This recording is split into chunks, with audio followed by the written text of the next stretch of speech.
əlimi Yo, ehtiyatlı ol, ehtiyatlı ol. buraxırdım. Deyirə, əjdahasan. Gördün? Necədir? Gördün nətər saxladın? Ayda. Əla. Sən özün necə hiss edirsən özünü? Bax da Super. görüm. Nə hiss edirsən? Ayda mən elə bildim ki, öyrənə bilməyəcəm. Aha. Amma həqiqətən müəllimin seçimindən çox şanslıdır. Mən yəni çox adamın yanında oldum. Heç kəs mənə öyrədə bilmədi. Şu özgüvənim demək olar ki sıfırlanmışdı. Dedim day müəllimlik deyil. Ha vaxta qədər, səhər müəlliməni tapana qədər. Telefon danışığımıza İnanın. qədər. Xanımda bir möhtəşəm enerji məni sürdürtdü. Enerjidən Canımsan. çox şanslıdır. Çox sağ ol. Həqiqətən sizin adınızı eşidən kimi dedim ki, ancaq səhər müəllimi öyrədə bilər mənə. Və öyrəndim. Gələn qucaqlayım, gələn qucaqlayım.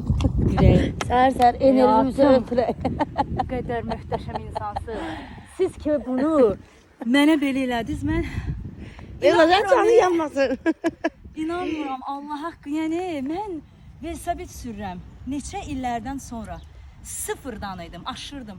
Ümumiyyətlə velosipedin üstündə dura bilmirdim. Həqiqətən. Supersiniz siz, möhtəşəm, nömrə 1. Yəni həqiqətən nömrə 1. Çox sağ ol, çox sağ ol.